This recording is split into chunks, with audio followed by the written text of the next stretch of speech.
Yo, yo, yo, yo, yo. Welcome to the season 3 finale of the X-Factor Sportz Podcast.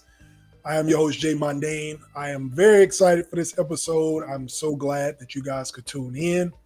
We are live on all the platforms. We are on YouTube, Facebook, TikTok, Twitter, Rumble. We are on audio everywhere, Instagram Live. We're on audio on all the platforms, Apple Podcasts, Spotify, iHeartRadio, Pandora, Amazon Music, Samsung Podcasts. We're everywhere. So be sure to check us out. And you can always catch the show if you subscribe to the YouTube channel or any of those audio platforms. We got a great season finale for you guys tonight. We have been all over the world doing this show. We are back home, so it's great to be back. And I got a lot to get into, a lot of basketball, NBA power rankings. We got Ncaa. We got to talk about some stuff before March Madness. Got a lot going on. We got to give a shout out to LeBron James, all these things. Before we get into it, let's always get into the quick news with the ladies. We got ladies first, Ncaa basketball. Again, we're still on the Caitlin Clark watch. She is knocking down records left and right, getting closer to breaking Pistol Pete's record for the all-time leading scorer in major college basketball. I have to be very specific about this because she just passed the great Hall of Fame Lynette Woodard. She played at the University of Kansas, so her record just got passed a few days ago by Caitlin Clark. But she played in a time where women's basketball was not recognized by the NCAA until Title IX in the 80s. But she still had the second highest scoring record among major schools in college. But then the record that still stands alone, over 4,000 points. We got to show love to the great Pearl Moore. Went to a very small school down in the Carolinas. Over 4,000 points scored. I don't think anybody's going to catch that. But that record is only recognized by small schools, and they were the AIWA, I believe is what it was, before everything merged over to the NCAA. But nevertheless, Caitlin Clark is still about to make history. She's 18 points away from passing Pistol Pete for the all-time NCAA record. I believe she will do it this weekend against Ohio State, a rival, a team that's beat them already, but it's her senior night. I think the stars are kind of aligned for her to finish off her career at Iowa, passing Pistol Pete's record all-time scoring. Now, sticking with NCAA women's ball, although Caitlin Clark is having a great season, individually amazing. It's going to be one for the record books, of course, one of the greatest players to play. But as a team, and in the Big Ten, we got to show love to Ohio State. They're the number 2 team in the country. They've already beat Iowa once before. They got a chance to beat them again and win the Big Ten. They're for sure probably going to be a number 1 seed going into the tournament. I said for sure probably. They're definitely going to be a number 1 seed going into the tournament just because of how they've been playing this year. They're on a 15-game winning streak, so I'm sure they will get that done. And being one of the best teams in America, South Carolina, got to show them love. We haven't showed them love on this show all year. Shout out to Don Staley and the South Carolina Gamecocks women's basketball team, 27-0.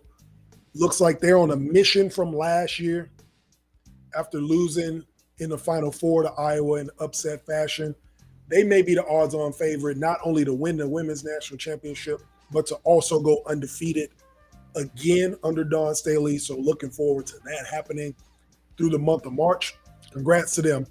Think they're going to make it and go all the way through the tournament and run through everybody. One of the great teams in college basketball, the only undefeated team in college basketball, the South Carolina Gamecocks, had to show them some love. On to the NFL. The NFL Combine started today. In terms of like live drills, all the stuff that fans want to see. But should we even care about this? I'm going to be honest. I really don't care. I don't watch the Combine. I used to when I was little. Don't really care anymore. It's America's greatest television show. the NFL, and they're just doing a good job of keeping themselves relevant and on TV during the offseason. Because all the stuff that these players are doing at the combine, this is all stuff that scouts can see at the pro day. And does the combine really mean anything? I mean, did it really mean anything for, I don't know, Tom Brady, Brock Purdy, players like that, even Patrick Mahomes that ended up, starting their careers out great. Obviously, Tom Brady is who he is. Had a terrible combine. Historically, everybody remembers the 40 time, the way his body looked. So what is the combine really?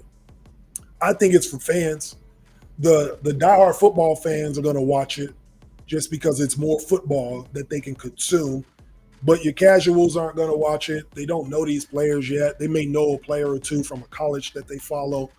The big names, the Caleb Williams, those Jaden Daniels, those guys. But it's really just a TV show. That's all it is. NFL is just trying to stay on TV.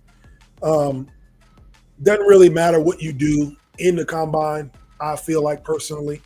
You still got to go out in the NFL and play against real men, against real players, instead of doing the drills. Okay, you can bench press a lot. You can run fast for 40 meters, whatever.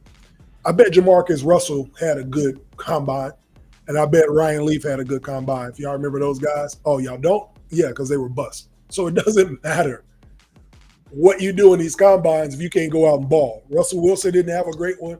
Obviously, Super Bowl champ. He's a third-round quarterback. So it is what it is. You got to go out and perform. So they could have seen all this stuff at these kids' pro days. It's just another television show for the NFL. So congrats to them on the marketing side, staying relevant during the NBA season, college basketball. Love it. On to Major League Baseball now. All right. So spring training has started. We're off and running in places where it's warm, but not here. Arizona, Florida. That's where it's all starting with spring training. It's way too early, but do the LA Dodgers, are they already the favorites to win the World Series for another year? They got a monster team that they're bringing back, plus adding players.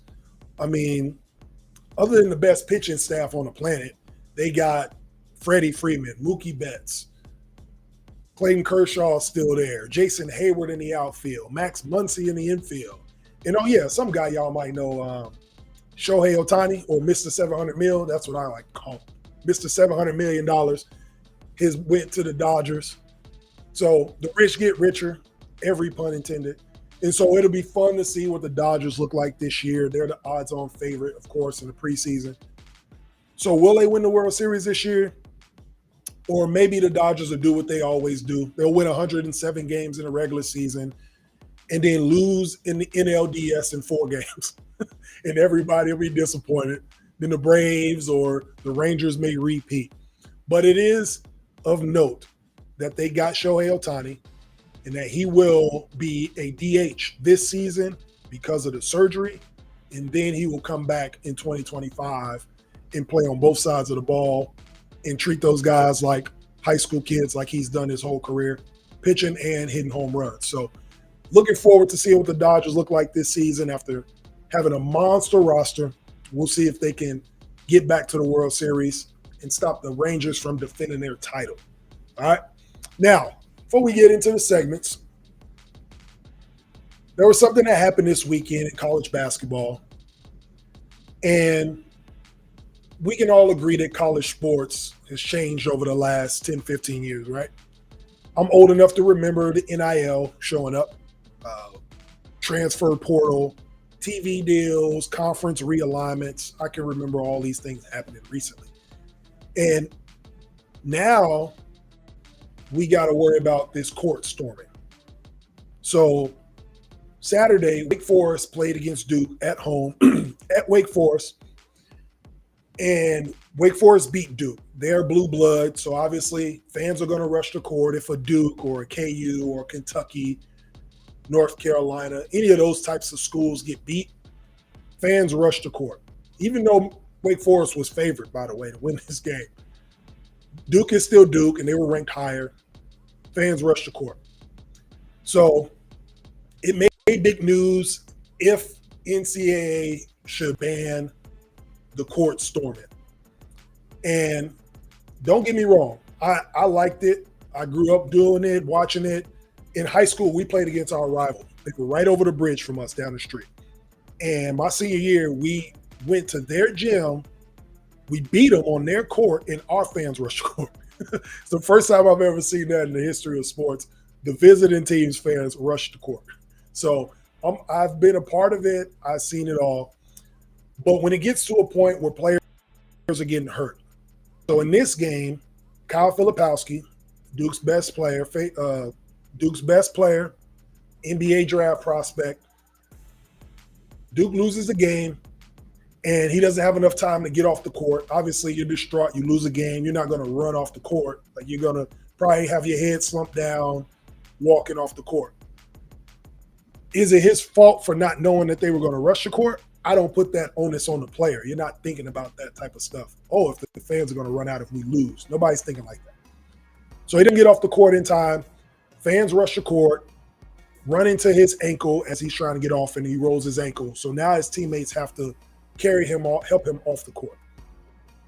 So the question is posed, what do we do about this, right? I think it's very simple. You ban storming the court. Simple as that. No, I'm not saying that because I'm a Duke fan and it happened to a Duke player. If it happened to any player and they got hurt because of a court storming, you just ban it. Like, it can't happen anymore.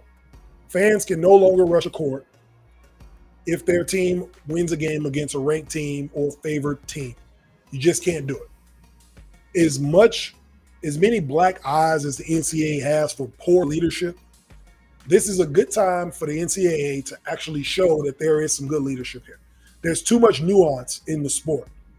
In sports, period, there's way too much nuance to kind of waver on the side of, oh, let's compromise. Let's put a rope around the court and give the fans, or let the fans wait 30 seconds until the players shake hands and leave. You can't control that. Like, that's ridiculous. The players are, or the fans are excited. The players are excited that win.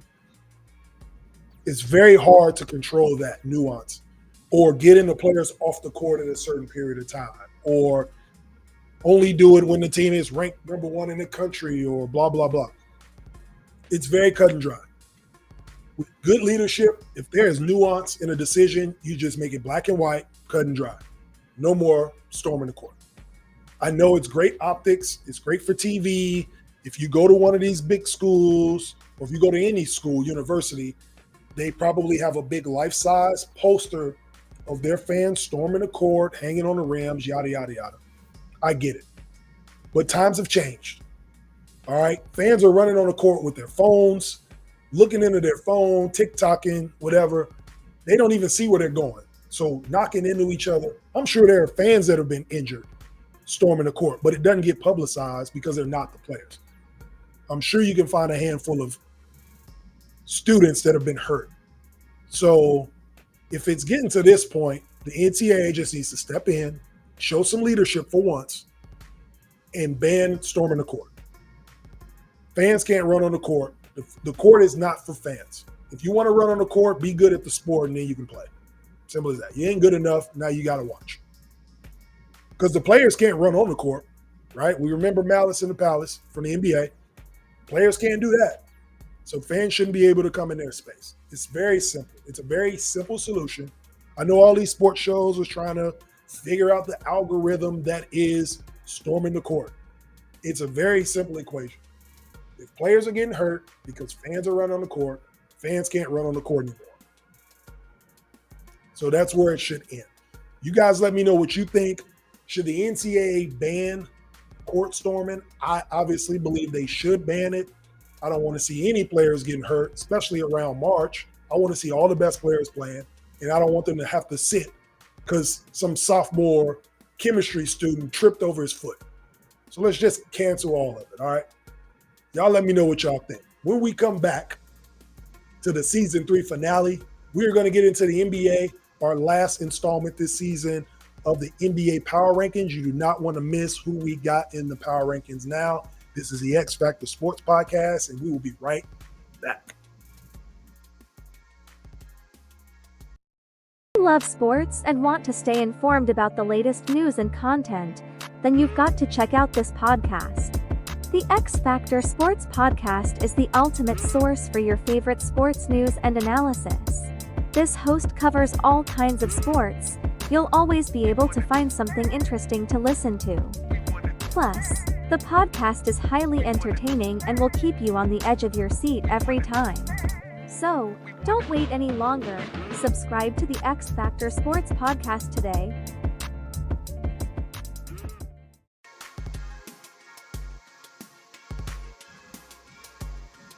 Yo, we're right back. Welcome to the X-Factor Sportz Podcast Season 3 finale.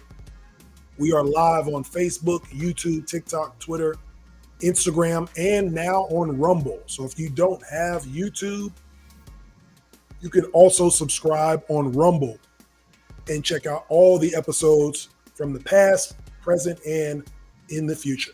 All right, check us out. Let's get into the NBA Power Rankings.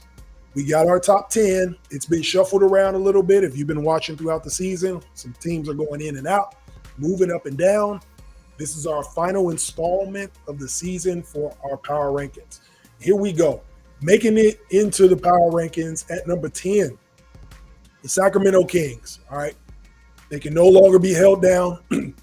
Last time we did our installment of the Power Rankings, I was very close to putting them in. They were at number 11. But they make it in at number 10 and they bounce out the Phoenix Suns. The Kings just lost to the Nuggets, but last night they just lost to the Nuggets. I mean, it was a battle of big men getting triple doubles. If you haven't been watching the Sacramento Kings, Domantas Sabonis is playing like a man that needs to be all NBA. He won't get first team all NBA because of Nikola Jokic. But if Joel Embiid misses games, he misses too many games where he can't hit that 65 mark at the center position, Domantas Sabonis is second team All-NBA. He has to be. He's second in triple doubles as a center. It's like a 30-game streak of double doubles or something ridiculous like that. I don't have the exact number, but he has a long streak of just double doubles. He's second in triple doubles in the NBA behind Nikola Jokic. The Sacramento Kings, what are they? They 13th in offensive rating. Like they are top 10 in pace. De'Aaron Fox, you already know what he's about. They're playing really good basketball. And I think this is why I got them at number 10. Just the power of what they've been doing. They're making a push for the playoffs. They look like the Sacramento Kings we saw at the end of last season going into the playoffs. They're getting back into that form. At number 9, we got the Knicks. The Knicks have kind of slipped a little bit due to injuries, of course. Julius Randle's not back. OG Anunoby's not back. So Jalen Brunson's been holding it down. Right before All-Star break, they stumbled a little bit. Now back after the break. They got an important win against the Sixers, which if you watched last week, I even had the Sixers beating them straight up. And they messed up my parlay. But the Knicks still playing good basketball. They're still top 10 in offense and defensive rating and net rating without Julius Randle being in the lineup. So you got to keep them there. At number 8, Milwaukee Bucks. The Bucks have dropped a little bit with Doc Rivers at the helm. Before All-Star break, they were losing games left and right, questioning if Doc Rivers is the man for the job. Maybe they just needed a much-needed break because they look good coming after All-Star break. They actually look really good. The offense is still top 5. The defense is picking up. They're starting to get some of the Doc River philosophy, I guess, if that's what you want to call it. But they are looking good, and they moved to 8. They actually dropped a little bit, but they're still in the top 10. Real strong team going after All-Star break. They got a big win against Minnesota, who's on this list as well. So, and they got a good, comfortable win against Philly. At number 7, if these guys can stay healthy, they have an outside chance of making it to a conference final like they did a couple of years ago before Kyrie got there. The Dallas Mavericks. I don't know what's going on in Dallas. Maybe Kyrie and Luka figured it out. Like, we are probably the 2 best offensive guards in the NBA, and nobody can stop us. So, because that's how they're playing. They have moved all the way up to the top 10 in pace now that Kyrie's healthy. And They're 11th in offensive rating.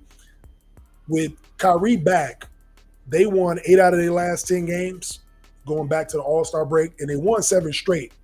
Had a big win against Phoenix when they came back last Thursday, before the streak ended this weekend against Indiana. But before that, 7-game win streak, beating teams in the Western Conference, which is important. Obviously, beating the Phoenix Suns team took them from in the play-in game into the actual top 6 seeds in the playoff run. So Dallas Mavericks is 7th. Number 6, the Cavs, the Cleveland Cavaliers are just staying, hovering around that top 6, top 5 all season long. They've been great. 37-19 record. They are the second best defensive team in basketball because they got all those trees back there. Jared Allen leading the way. So Cleveland Cavs stay in. Shout out to the Chicago Bulls. I haven't had much to say about the Bulls from a positive, but they won a huge double overtime game last night against the Cavs, and the Bulls had 74 rebounds in the game. 74 rebounds. Dennis Rodman, when we had Dennis Rodman on the Bulls, we never got 74 rebounds in the game, just to put that in context. Huge win for them. But anyway, the Cavs are still number 6 in this power ranking because of their record, because of their defense, and they're only a half game out of the lead. They got a half game lead over the Bucks. So they're still a 2 seed in the East. So you got to show them love for that as well. At number 5, the Nuggets. The Nuggets are rounding into championship form. We talked about this a couple episodes ago. At the beginning of the season, as a defending champion in a marathon of a season like the NBA is, I think the Nuggets were just kind of getting themselves conditioned for the stretch run. They're peaking at the right time. Even though they are one of the worst teams in pace, they still control the game with Nikola Jokic. No matter who they play against, you have to play their game when they play. They impose their will on you. Coming out of All-Star break, they're 4th in the West. They had a 3-game losing streak, and now they stepped on the gas. So currently they're on a 4-game winning streak, and now they're 3rd in the West. So they flipped the switch. The champs are coming back, and it looks like they will definitely be favored to go to the conference final. Number 4, LA Clippers. Just lost a tough one last night to the Lakers after being up 21 points. LeBron put on a show, turned back the hands of time, but you can't erase what the Clippers have done this year, specifically in this calendar year. They still have the best record in the Western Conference since the calendar turned to 2024. But it's the top teams that they're losing to. 2-6 between the top 4 teams in the West. Got blown out by OKC, but they're still one of the top teams in basketball, 3rd in offense, 4th in defense, and top 10 in net rating as well. They're top 10 in all of the categories, pace, everything. So because of that, they're still a number 4 team on this power ranking. Now at number 3, OKC Thunder. They've made their way back to the top 3. They're a half game behind Minnesota for the 1 seed in the West. This team is doing really great. Coach needs to be coach of the year. The Oklahoma City Thunder have 40 wins already. They've already tied their win total from last season when they were playing. They look to do big things. I wouldn't be surprised to hear conference final talk for them, depending on the matchups. The Western Conference is loaded. Sacramento, you got Denver, obviously. Minnesota now. OKC Thunder. You got the Clippers. Dallas. I think it's just going to be a matter of matchups when it comes to who will make it to a conference final. Obviously, only 2 of those teams can make it. Excuse me. I didn't even say the Phoenix Suns. They get Bradley Beal back. They can flip a switch. So I think Oklahoma City Thunder is going to be one of those young teams that you got to be scared of. If they get the right matchup, they can run through a series quick. So got them at number 3 on the power ranking. Again, another team that's top 10 in everything, offensive, defensive rating, net rating, and pace. And then we got the Minnesota Timberwolves, who have stayed in that top 5 range as well. the best defensive team in basketball. They have been all season long. Anthony Edwards looks like an MVP candidate. And Rudy Gobert looks like the defensive player of the year. So they went into break strong, and they're picking up where they left off. So I'm excited to see what the Minnesota Timberwolves can do. They are one of those young teams like OKC that have the experience of tasting the playoffs last year. We'll see if they can get to the second round or even a conference final this year. And at number one, this team's been the best team in basketball since October. They are running through the NBA, 45-12. They are the best offense. They're top 3 in defense. I mean, no more else I need to say about the Boston Celtics. We've seen what they've been doing to teams, especially the elite teams. And at home, they're damn near unbeatable. They've just been tearing up everybody. I think they go on. They can get 65 wins. At this pace, they're going to be 65-17 probably by the end of the year. And Jason Tatum, you have to put him in a conversation for MVP. You have to. If he's on the best team with the best record, wire to wire, and he's the best player, I don't know how you don't give him MVP unless somebody does something historic. So, like if Jokic leads the league in assists, or if he, you know what I mean, like his PER is out the window, that's the only way I can see somebody get MVP over Jason Tatum is if they break, if something historic happens. But the way he's been playing, best player on the best team, usually got to get the nod. So it's just up to the voters to do that. So there is our top 10 power rankings. For all my listeners on the audio, I can run it back for you. We got the Sacramento Kings at 10, the Knicks at 9, the Milwaukee Bucks at 8. Somebody give Damian Lillard a hug or a friend over there. He's saying he's feeling real lonely in Milwaukee. Somebody go help him out. Get him a studio so he can make some music.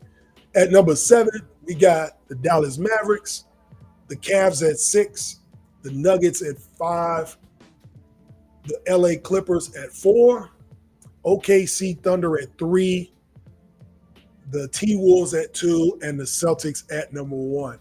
So go ahead and check that out. I will be posting these power rankings on social media so you guys can see it. You can like, share, subscribe, and of course follow. Let me know what you think of the power rankings, all right? When we come back to the X-Factor Sportz Podcast, we talk about LeBron James and what he's been doing and what he is on the cusp of doing this weekend. This is Jay Mondane of the X-Factor Sportz Podcast. We'll be right back.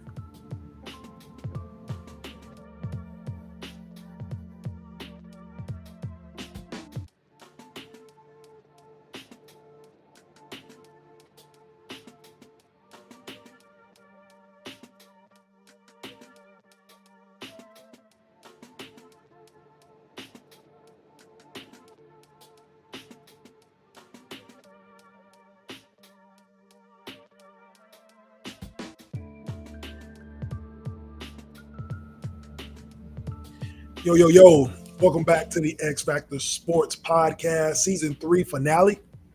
But thank you guys for tuning in all season long and all the past seasons. We appreciate it. We are live on YouTube, Facebook, TikTok, Twitter, Instagram, and Rumble. And be sure to check out the audio. If you can't catch the videos live every week, you can always catch the audio. Apple Podcasts, Spotify, Amazon Music, iHeartRadio, and Amazon Music as well, or Pandora also. All right. So be sure to check all that out. Ms. D always laughs that I remember all this stuff, but I got to, right? So let's get into it, man. LeBron James. All right. LeBron is about to do something I never thought I would see in my lifetime. First of all, I never thought anybody would pass Kareem as an all-time leading scorer, over 38,000 points. LeBron is 40 points away from scoring 40,000 points in the NBA. 40,000 points. That is an unheard of number. The fact that he has the durability, the stamina, and the games that he's played in, and the consistency to be on the cusp of scoring 40,000 is unheard of. I think he gets this record Sunday, or when do they play? Saturday night against Denver. It's at home. It's a nationally televised game. It's on ABC. LeBron understands the moment. They play the Wizards tonight. So I think he is playing tonight. I didn't see him as a scratch for tonight. So he is playing in the second of a back-to-back. And he's 40 points away. He can probably get the record against the Wizards. I mean, we've seen the Wizards play, right? They're real bad. But I don't think he will. I think he understands the moment. He wants to do it in front of his home fans on national TV, just like when he passed Kareem, it was at home on national TV in LA. I think the same thing happens on Saturday night. But let's talk about this for a minute, right? As people know, LeBron James is not my favorite basketball player, right? But I'm not so naive that I don't understand the greatness of LeBron James. Two things can be true. He doesn't have to be my favorite player or my GOAT or whatever for me to recognize how great he is. We're the same age. This dude is in the league in year 21 and is playing. He's probably shooting the best. He's probably shooting the best that he has in his career, field goal wise, as far as just shooting jumpers. He probably is playing better than he ever has. Still averaging 25, 7-7 or 7-8. Numbers that he had after his rookie year, he's still doing it in year 21, which is incredible. So I understand the greatness of LeBron James and what this means for basketball. For a guy to play at this level for this long just means more to basketball than anything. And I'll go out and say this right now. Again, he's not the greatest basketball player I've ever seen play. But he will go down and have the best NBA, he will have the best career of any basketball player. Hands down. I can't say he'll have the best career of any athlete because of what Tom Brady did with the championships. But NBA, he's going to have the best NBA career of anybody. By the end of this season, he's going to have 40,000 points, over 11,000 rebounds, over 10,000 assists in 1,500 games played. I mean, come on, man. You can't deny it. If you don't like LeBron, if you hate him for whatever reason, I don't know why people do, which is ridiculous. If you don't think LeBron James is great, you don't know basketball. You got to respect greatness when you see it. And the fact that he is going to be 40, 11, and 10 for his career is unbelievable. So to be able to watch LeBron all through from high school all the way up through the NBA, even when I was playing high school ball, like we always looked in the newspaper back in the day in Chicago. After we had good games, we'd see what we did, see if we were in the paper. LeBron was always a headline. I mean, we were in there a little bit, just little articles of us, what we did. But then obviously LeBron, St. Vincent, St. Mary. So I go way back to even then seeing him. In no way in a million years would I have ever thought I'd be talking about LeBron on my own podcast scoring 40,000 points in the NBA. That's a lot of damn points. All right. So congrats to him. Like I said, he's obviously going to get this record by the next time we get on live. So congrats to LeBron James. Again, doing something that I never thought would be done. You guys let me know what you think. Do you think that LeBron James has had the greatest NBA career of all time? Or do you think he's a great player of all time? Just your sentiments about what LeBron is doing currently. I mean, he's averaging 25 a game in year 21. Burke was at the end of the bench, dragging his leg out to the bench in year 21. He was done. Vince was trying to play, but he just physically couldn't do it. The fact that he is not only on a team, he's still the best player on this team, which is probably part of the reason why they're not winning much. AD needs to be the best player. But I digress.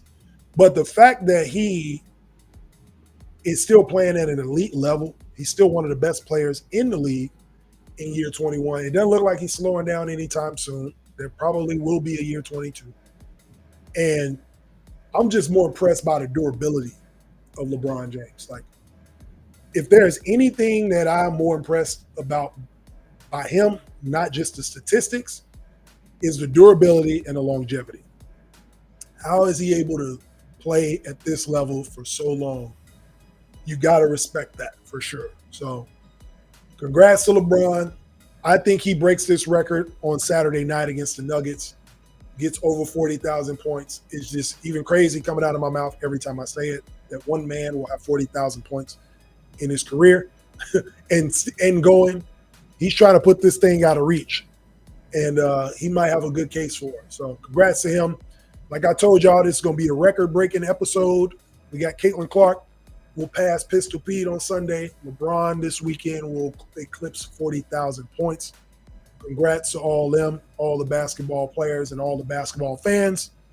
You guys get a treat this weekend. Hope everybody tunes in because I know we sure will be here at the X-Factor Sportz Podcast. When we come back, we close it out with the final 2-minute warning of the season. You will not want to miss this. This is the X-Factor Sportz Podcast. We'll be right back.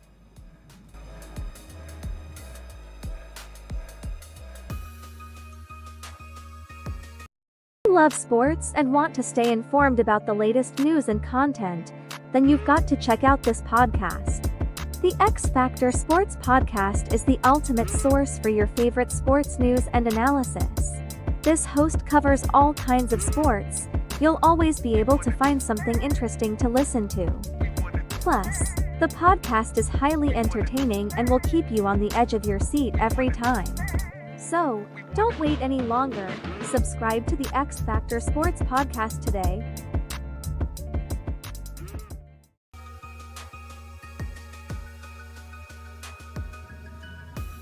Yo. Welcome back to the X-Factor Sportz Podcast. Thanks for sticking around for that quick break. We had a great show tonight. We talked a lot about basketball, which always is good. We're at that time of year. We're getting into March. So we got to end the season going into basketball. All right. So before we get out of here, though, let's talk about something in terms of fear. If you are looking to be successful, everything you've ever wanted is sitting on the other side of fear. Right? Think about it this way. If there is a place you're trying to get to professionally, if there's a place you're trying to get to physically in terms of working out, or you have goals, all those goals are there. Like, they're all achievable goals, but they're sitting on the other side of your own fear. You're worrying about, somebody telling you no, you're worried about if this is going to work out, going to the gym. Do I want to get up every morning and sacrifice and do the things necessary to get in shape? Do I want to do the things necessary that this person did at my job to get that promotion? Having to work a little bit harder, or, go out of my way and do extra work that I'm not assigned. It's that fear of failing that is sitting in front of us. And success is right on the other side of it. Fear is just this big gatekeeper, monster, whatever it is in your mind, hiding success behind it. So once we're able to conquer that, success is right there in front of you. So it's just, how do we get around that? Everything we've ever wanted is sitting on the other side of fear. So the goal is to set your goals. Within those goals, write down or think about what are some fears that you would have that will stand in your way of those goals, and attack those. That's the best way to do it. That's how I feel about it. When it came to doing this podcast, I wrote out everything that I needed for this podcast, how I wanted it to look, how the content would be. And then I wrote down right next to that, okay, what are the obstacles, or quote unquote fears? What could stand in my way?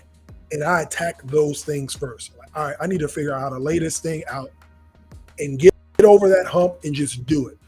And now we are 36 episodes, 3 seasons into the X-Factor Sportz Podcast, and it's going great.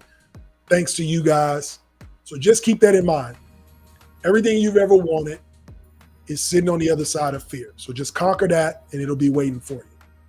Before we get out of here for season 3, special thanks to all of the viewers, some specific viewers that always tune in every week, whether it be audio or video. Want to give a shout out to them. My boy D Will on Facebook every week. Shout out to Kevin and Sarah. They make the apparel. We got some new stuff coming for y'all later on. All the fans on TikTok, Kat and Greg, they watch the show religiously. They are in the drive-thru watching it on their phones, so congrats. I appreciate them. You know, Katie, Amanda probably don't even care about sports, but they support the show anyway. They like everything I put up there. Doesn't matter what it is. Once they see the logo, they hear the yo, yo, yo. They are always liking. Nick and Michelle, appreciate y'all for tuning in and liking everything as well. Shout out to the Belks for listening to the audio every week. I know he loves hearing the Celtics on the show, but they're doing great, so they'll stay on it.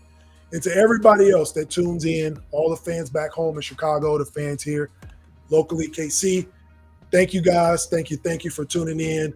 Be sure to like, share, subscribe, follow. We are just getting started. This show is going to get bigger and better. Looking forward to seeing y'all when we get back.